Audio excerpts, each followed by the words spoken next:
After 4 years together, my fiancé told me I was unworthy of being his wife and that he deserved someone better, so I laughed and walked away. Now his ex has married someone else. He's desperately begging for another chance, but every message he sends is intercepted by the man who truly values me, my loving husband. Following 4 years as a couple, my fiancé declared, "You're unfit to be my spouse. I'll seek someone superior," then departed. I simply chuckled. Presently, his former girlfriend has wed another, and he implores my return, yet these messages are intercepted by my current husband. My relationship with Elliot spanned just over 4 years. The initial couple of years were extraordinary. We took up residence together after 18 months. My parents weren't particularly pleased, but in this modern era, such things are commonplace. We shared identical preferences in everything, consumed the same series avidly, relished discovering neighborhood eateries, and could converse for extended periods on myriad topics. He would often delight me with small gestures, coffee waiting on my nightstand upon waking, or forwarding me social media clips during the workday that brought me to mind. Just ordinary partner behaviors that made me believe I had finally discovered my soulmate, you understand? When he proposed on our 3rd anniversary, I was overwhelmingly joyful. It was a serene moment by the lake, the site of our initial outing. The ring was not enormous, which was entirely acceptable. It was ideal. I uploaded the customary ring photograph to Instagram, telephoned my mother in tears, and promptly began organizing our nuptials for the subsequent summer. However, a change occurred roughly 6 months following our engagement. Initially, it was imperceptible, subtle remarks about my looks that weren't precisely flattering. He began suggesting that a particular outfit would appear more appealing if I exercised more, or perhaps I should opt for an alternative coiffure, something more refined. I would brush these off, yet such observations became increasingly common. Subsequently, his remarks extended beyond my outward presentation. He began to suggest I ought to be more driven. He would dispute my statements before his acquaintances, making me feel foolish when I lacked knowledge he considered evident. He even started making observations about my family being overly unpretentious and how I needed to refine myself if I intended to become his spouse. I wish I could claim I immediately asserted myself, but I did not. Instead, I began to internalize his critiques. I altered my hair, acquired new attire, began dedicating more hours to work. I even enrolled in virtual classes because he asserted I needed to be more cultivated. Reflecting now, it's mortifying how extensively I attempted to transform for him. Yet, when affection is involved, sometimes one fails to perceive the toxicity until completely engulfed by it. The critical moment arrived 3 months prior to our ceremony. We were discussing the ultimate arrangements when he made an observation about my gown, which he had not yet seen. "I'm traditional in that respect," he stated, adding that his mother was apprehensive I would select something predictable instead of adequately refined. When I inquired about his meaning, he simply erupted. He embarked on a tirade, asserting he had been compromising and was beginning to comprehend I was not suitable spouse material for an individual like him. He claimed his family harbored reservations about my capability to appropriately represent him within social contexts. Then came the words I shall never erase from memory. He gazed directly into my eyes and articulated that I was undeserving of being his wife and that he believed he could discover someone superior. I remained seated, utterly bewildered. For years as a couple, and that was his assessment of me, that I was undeserving? Who speaks such a thing to someone they purportedly cherish? I did not weep. I did not shout. I simply chuckled. It was not a deliberate act. It merely emanated from a profound part of me. The sheer irrationality of the situation struck me simultaneously. This man, whom I had relentlessly striven to satisfy for months, was informing me I was inadequate, when in truth, he was the one undeserving of me. My laughter was clearly not his anticipated response. He appeared perplexed, then incensed, demanding to know the source of my amusement. I merely shook my head and informed him he was correct. We ought not to marry. Not because I was undeserving, but because I merited better than someone who continually made me feel deficient. I retrieved my handbag, exited our dwelling, and proceeded directly to my closest friend Monica's residence. The tears came later that evening. 4 years represents a substantial commitment to another person, and recognizing the end of it affected me deeply. Yet, beneath the sorrow, lay an unusual sensation of liberation, as if I had been burdened by a cumbersome satchel and it had finally been lifted. Elliot telephoned and messaged incessantly throughout the ensuing days. Initially, he was irate, labeling me theatrical and asserting I was exaggerating. Then, he became apologetic, claiming his words were unintentional and attributing them to wedding-related stress. Ultimately, he reverted to a patronizing tone, informing me I was committing a grave error and would regret abandoning him. I resided with Monica for 2 weeks while organizing my subsequent actions. Annulling the wedding was a dreadful ordeal, a public service announcement. Wedding insurance is absolutely invaluable, everyone, but my companions were remarkable. They assisted with vendor communications, gift returns, and notifying guests. My parents were also supportive, though I sense my mother was apprehensive about public perception. Small community rumors are harsh. The most arduous aspect was returning to retrieve my belongings. I intentionally chose a time when he would be at his employment, yet he appeared midway through my packing. He oscillated between pleading for my reconsideration and icily declaring I was committing the gravest mistake of my existence. He even remarked, "Good fortune finding someone else at your age," as if 29 were antiquated, which is humorous. What resonated with me most was his apparent preoccupation with outward appearances rather than my departure. He repeatedly uttered phrases such as, "Everyone will be discussing this," and "My family has already informed everyone about the wedding." Not once did he articulate affection or express that he would miss me. It was then I understood unequivocally that my decision was sound. I secured a modest apartment in another part of town and immersed myself in furnishing it as my own sanctuary. It marked the first instance I had lived entirely independently, and truthfully, it was liberating. I could adorn it as I wished, watch any programs I favored without criticism, and simply exist without scrutiny. The initial month was challenging. I would awaken, reaching for him, or conceive of something I wished to share, before recalling we were no longer a couple. However, I gradually began to rediscover aspects of myself that had become obscured within our relationship. I resumed leisure pursuits I had abandoned because he deemed them immature. I re-established connections with acquaintances I had distanced myself from because he did not engage well with them. Approximately 6 weeks following the separation, I learned through shared acquaintances that Elliot was circulating a narrative claiming I had experienced some form of emotional crisis, which purportedly led to our split. Typical Elliot, fabricating history to safeguard his self-image. I contemplated correcting the misinformation, but then understood that external opinions were inconsequential. Those who genuinely cared knew the reality. What astonished me most was the volume of messages I received from friends inquiring about my well-being and offering encouragement. Several confided that they had observed Elliot's manner of speaking to me and had harbored worries. Even one of his cousins contacted me to express her admiration for my decision to leave. That affirmation proved helpful on occasions when I doubted my choice. Throughout this period, Elliot's messages grew less frequent, but more psychologically coercive. He would dispatch remarks such as, "Just noticed your preferred film is screening at the cinema," or "Recall that restaurant we always intended to visit. I finally went there today." Never an apology, just peculiar allusions, as if he sought to underscore what I was forfeiting. I did not reply to any of them.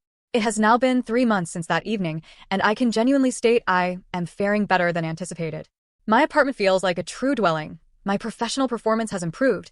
It appears I am driven when not being told my work is insufficient.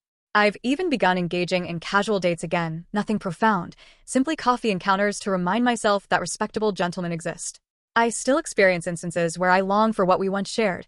For years is a significant duration, and not all of it was negative. Yet, then I recall his expression when he proclaimed me undeserving, and I affirm I made the correct decision.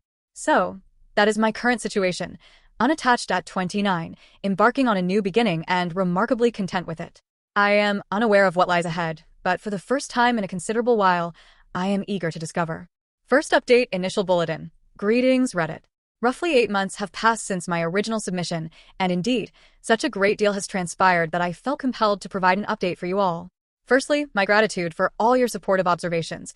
I perused every single one, even if I couldn't reply to them all.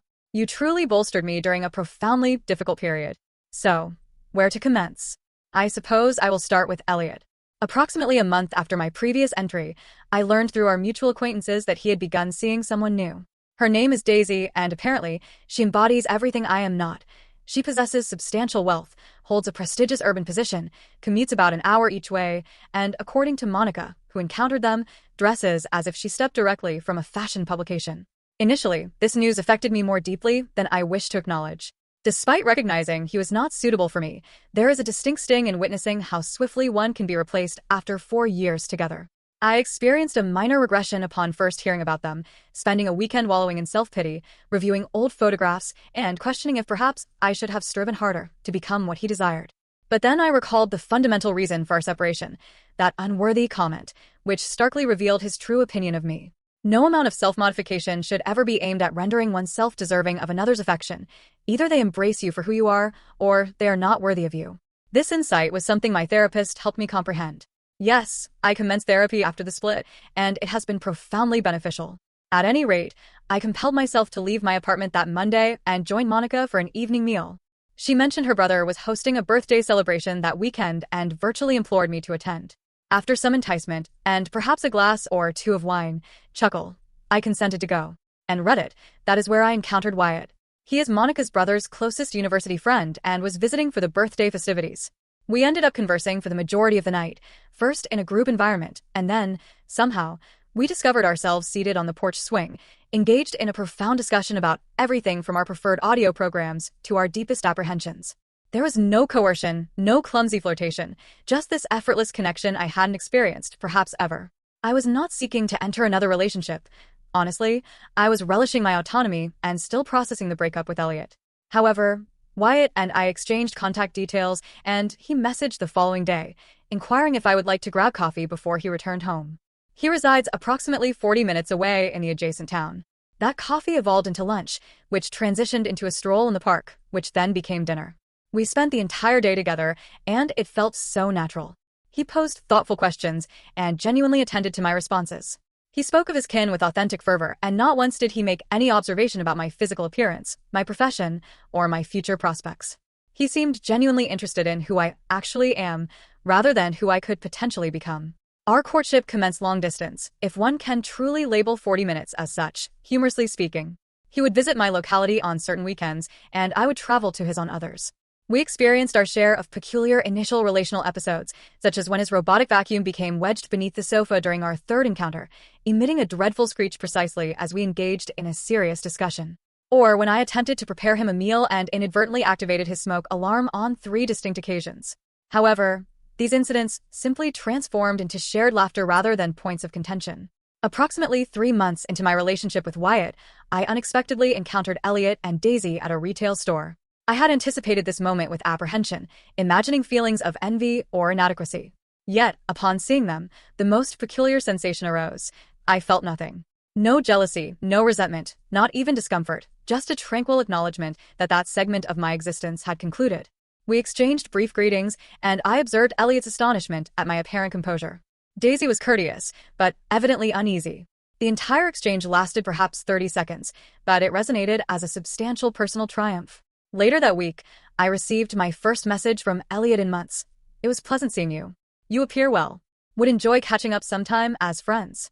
I presented it to Wyatt, who simply arched his eyebrows and inquired, "What do you wish to do concerning it?"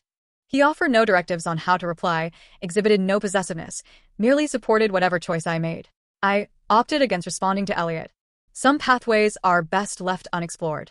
Regarding Wyatt and myself, our connection progressed organically, yet not too slowly. After 6 months of courtship, he proposed I relocate to his residence, given I spent most weeks there anyway. His house, though older, possesses immense character, and he had been undertaking its restoration himself, room by room.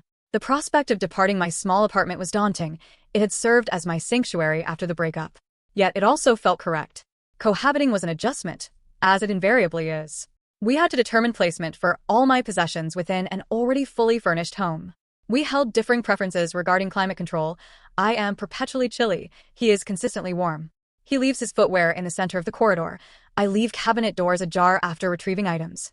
But rather than these discrepancies inciting discord, as they had with Elliot, they simply seemed to complement us. Through Monica, who remains an excellent purveyor of local insights, I learned that Elliot and Daisy's relationship was growing serious. Apparently, he had introduced her to his parents, an event that did not occur for Elliot and me until nearly 2 years into our relationship. I was astonished by how little this disturbed me. If anything, I felt a degree of sympathy for Daisy, contemplating if she was enduring the same subtle belittling that had undermined my self-regard. Approximately a month after I moved in with Wyatt, messages from Elliot recommenced. Nothing overtly improper, just inquiries like, "How have you been? Heard you relocated. Hope all is well. Remember that band we saw together? They're performing in town again." Each time, I either refrained from replying or kept my responses concise and impersonal. I didn't disclose every message to Wyatt, as they appeared so trivial, but I didn't conceal them either. Then came the day Elliot telephoned instead of texting. I was preparing dinner with Wyatt when my device rang, and I recognized his contact. I showed Wyatt the display, feeling a sudden surge of apprehension. "You can answer if you wish," he stated, affording me the autonomy to make my own determination. I declined the incoming call, but Elliot left a voice message requesting a meeting to express some things in person. After discussing it with Wyatt, I decided to reply to Elliot via text, conveying that I was content in my current relationship and did not believe a meeting was advisable. His reply arrived swiftly. I understand. I merely wish to offer a proper apology for how things concluded. I spoke words I did not genuinely intend. It was too little, too late, but at least it was something. I thanked him for the apology and let the matter rest. Life proceeded. Wyatt and I established a routine that never felt constricting. We explored novel dining establishments, embarked on weekend excursions, and hosted game evenings with companions. We discussed future aspirations casually, nothing pressurized, merely possibilities. Then, 6 months after I moved in, Wyatt proposed. It wasn't a grandiose gesture. We were enjoying a picnic by a lake, mercifully, not the same one where Elliot had proposed, and he simply articulated that he couldn't envision his life without me. The ring was exquisite, a vintage sapphire that had belonged to his grandmother. I wept, chuckled, and assented without hesitation. That evening, as we celebrated with sparkling wine on our veranda, my phone illuminated with a message from Elliot. Heard about your engagement. Didn't realize things were that serious. Hope you're not rushing into anything you'll regret. I presented it to Wyatt, who merely shook his head and remarked, some individuals never evolve, do they? We determined that the optimal response was no response, and I blocked Elliot's number that night. Whatever peculiar charade he was enacting, I was finished participating. The subsequent day, we announced our news on a social media platform, for it isn't truly official until it's Facebook official, right, huh? The outpouring of affection from friends and relatives was profoundly overwhelming in the most positive sense. Among the comments was one from Monica that elicited laughter from me, from unworthy to worthy of the finest man I know in under a year. That's what I call an upgrade. I probably ought to have felt mortified that she publicly referenced my breakup, but honestly, it felt like a perfect encapsulation of my journey. We set our nuptial date for 6 months hence, nothing extravagant, just a modest ceremony with the individuals who matter most to us. That is next month now, and I feel nothing but elation, no apprehension, no reservations, just a conviction that I am precisely where I ought to be. Oh, and the crowning glory. Through the local grapevine, small communities, I swear, nothing remains private. I learned that Daisy concluded her relationship with Elliot last week. Apparently, she reconnected with an old love interest and realized she had settled for Elliot. The irony is certainly not lost on me. So, that is my latest report. From being informed I was undeserving to discovering someone who makes me feel appreciated every single day. Sometimes the most unfortunate terminations lead to the most auspicious beginnings, don't they? I will provide another update after the wedding if you all are keen. My sincere thanks once more for all your encouragement on my initial submission. It genuinely guided me through one of the most challenging periods of my existence. Second update, second bulletin. Hello, Reddit. A considerable time has passed since my last report, nearly 6 months, and I return with further revelations. Life has been an absolute whirlwind, and honestly, I wasn't intending to post again, but the most recent developments are simply too extraordinary not to recount. So, where did I conclude? Yes, Wyatt and I were engaged, and we had set our wedding date. Wedding preparations felt vastly different this time. With Elliot, everything revolved around impressing his family and acquaintances. With Wyatt, our focus was solely on what would bring us joy, a modest ceremony, cherished friends and relatives, nothing opulent, yet profoundly significant. No disputes about whether the napkins were the precise shade of blue, or if my gown was sufficiently sophisticated. Ugh, I still can't fathom enduring that. Approximately 2 months before our nuptials, Monica divulged the most startling news. Remember Daisy, Elliot's impeccable girlfriend, who embodied everything I wasn't? Well, apparently she had been spending time with Monica's brother, Barry, during her city commute for work. They began as train companions, then became coffee acquaintances, and subsequently more than friends. She terminated her relationship with Elliot rather abruptly, and he was, by all accounts, despondent. I wish I could claim I felt sympathy for him, but ultimately, karma has a way of catching up to everyone, huh? According to Monica, he was confiding in anyone who would listen that Daisy had utterly blindsided him and that he did not merit such treatment. Sound familiar? In the weeks preceding the wedding, I started receiving more messages from Elliot. I had blocked his number after my engagement, but he began contacting me on a social media platform. Initially, it was casual content, congratulating me on my engagement once more, inquiring about wedding arrangements. I disregarded most of them, but occasionally dispatched brief, courteous replies. Then the messages became more intimate. I've been contemplating our past extensively lately, and I now realize I made a grave error. I revealed everything to Wyatt, who simply shook his head. The week prior to our wedding, the messages intensified. Can we converse? Merely for closure? I wish to offer an in-person apology for how I treated you. Are you certain you're making the correct decision? That final query particularly exasperated me. The audacity of this individual to question my choice, when he was the one who declared me unworthy of being his wife. I ceased responding entirely. Our wedding day was faultless in all the beautifully imperfect ways that lend authenticity to an event. It rained that morning, purportedly a good omen. My veil snagged on a rose bush during photographs, and Wyatt's young nephew announced he needed to use the restroom precisely amidst our vows. But none of that truly mattered. We were surrounded by people who genuinely cherished us for who we are, not for who they wished us to be. And yes, Elliot attempted to call me 3 times during the ceremony. My maid of honor, Monica, naturally had my phone and simply silenced it. When she informed me later, we both laughed. Imagine believing your former partner would answer your call on her wedding day.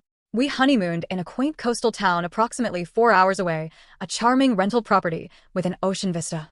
We spent our days exploring local boutiques, indulging in excessive seafood, and simply reveling in our togetherness, free from wedding pressures. It was the most relaxed I had felt in years. Upon our return home, I discovered 17. Yes, 17. Missed calls from Elliot, plus a sequence of social media messages that commenced with "I need to speak with you," progressed to "please don't ignore me," and finally, "I made a huge mistake letting you go." I presented them to Wyatt, who appeared concerned rather than jealous. "Do you wish for me to speak with him?" he offered. Perhaps he would finally grasp the message. I hesitated, then nodded.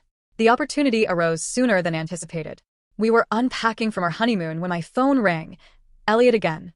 Without missing a beat, Wyatt answered it cheerfully. "Hello, Ruby's phone." There was a lengthy pause. Then Elliot inquired if Ruby was available. Wyatt, utterly composed, stated, "She's rather occupied unpacking from our honeymoon right now." "This is her husband, Wyatt. Is there something I can assist you with?" The silence on the opposite end was profound. Finally, Elliot stammered something about merely wishing to congratulate us. Wyatt thanked him politely, informed him we appreciated the sentiment, but that Ruby had moved on entirely and preferred not to maintain contact. He was neither impolite nor aggressive, simply calm, direct, and resolute. After he ended the call, I simply gazed at him in astonishment. No theatrics, no envy, no insecurity, just establishing a healthy boundary. That is the conduct of a true partner. Elliot has not called since. He sent one final message. "I understand now. I'm sorry for everything. You deserve to be happy." It felt like the concluding page of a chapter one had long sought to close. Reflecting on everything that has transpired over the past year and a half, it's peculiar to consider how distraught I was when Elliot informed me I was undeserving of being his wife. At the time, it felt as though my world was disintegrating. Now I realize it was actually commencing. I am not sharing this update to boast or seek validation, though your supportive comments on my previous posts certainly aided me through some truly challenging times. I am sharing because I wish for anyone experiencing something similar to know that sometimes the direst moments of your life can lead you precisely where you are meant to be. Wyatt and I are now discussing acquiring a home, just a place to forge our life together, somewhere far from the inception, with no specters of past relationships. So, that is my current state, happily married at 30, commencing an entirely new chapter, and finally comprehending what it means to be genuinely esteemed by another. I might post one more update in the future, but for now, life is good, better than good. It is exactly as it should be. Thank you for reading, Reddit. Your support has meant more than you know. Last update, final bulletin. Greetings, Reddit. Nearly a year has passed since my last report, and I genuinely believed I was done sharing this chronicle. Yet, life holds a peculiar knack for delivering closure when least expected, and I simply had to impart this ultimate chapter with you all. So, Wyatt and I have been married for 15 months now. After months of searching, we finally secured our first home together approximately 4 months ago, a 3-bedroom ranch-style dwelling from the 90s, featuring intriguing wallpaper selections and a kitchen sorely needing modernization. But it possesses a large yard for our future dog, still weighing a golden retriever against a rescue mutt, and it's distinctly ours. Homeownership has been quite an adventure so far. The day after our move, the dishwasher chose to flood the kitchen floor. 2 weeks later, we discovered a squirrel family residing in the attic.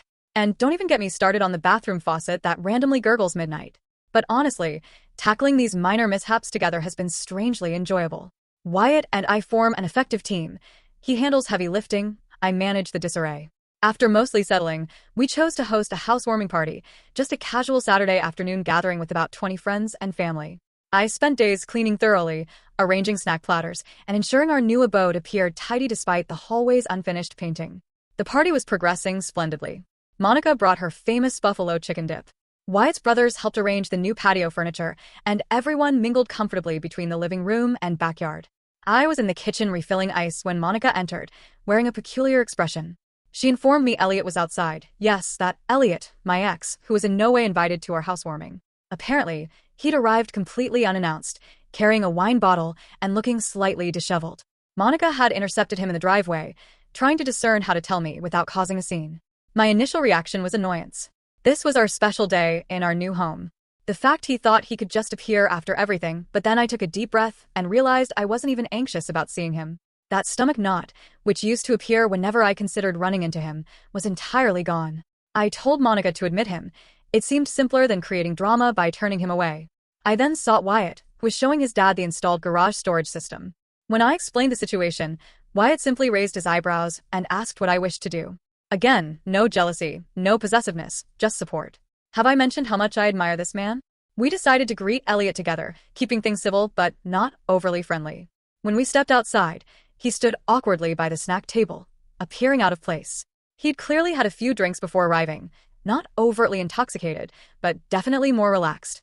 He handed me the wine bottle, ironically the very kind he once criticized me for buying, deeming it insufficiently sophisticated. The conversation began painfully politely. He complimented the house, asked standard questions about the neighborhood, mentioned the weather, all while giving Wyatt these odd side glances. I could sense the tension building, but kept things moving, introducing him as an old friend, which felt generous and simpler than ex-fiancé who deemed me unworthy. Things turned when one of Wyatt's cousins innocently noted how happy and perfect Wyatt and I seemed for each other. Elliot mumbled something that sounded suspiciously like, "She wouldn't be here without me." When I asked him to repeat it, the floodgates opened. He launched into a bizarre monologue about how he'd prepared me for Wyatt, how his criticisms had motivated me to improve, and how I should genuinely be grateful for our breakup, as it led me here. I was too stunned to respond immediately, but Wyatt calmly interjected. No raised voice, no aggressive confrontation.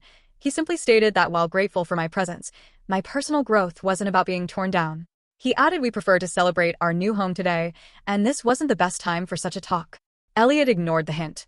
Instead, he turned to me, asking if I ever considered what might have been if he hadn't let me go, his words, not mine, as if he hadn't called me unworthy. The way he spoke, as if doing me a favor by considering a reunion, instantly transported me back to that night he'd shattered my heart and spirit. I told him, as gently but firmly as I could, that I never contemplate what might have been, being too grateful for what is, that our breakup was the best thing for both of us, and that worthiness isn't decided by others, it's realized within oneself. The look on his face was complex, surprise, confusion, perhaps even a flash of regret. For a moment I thought he might understand.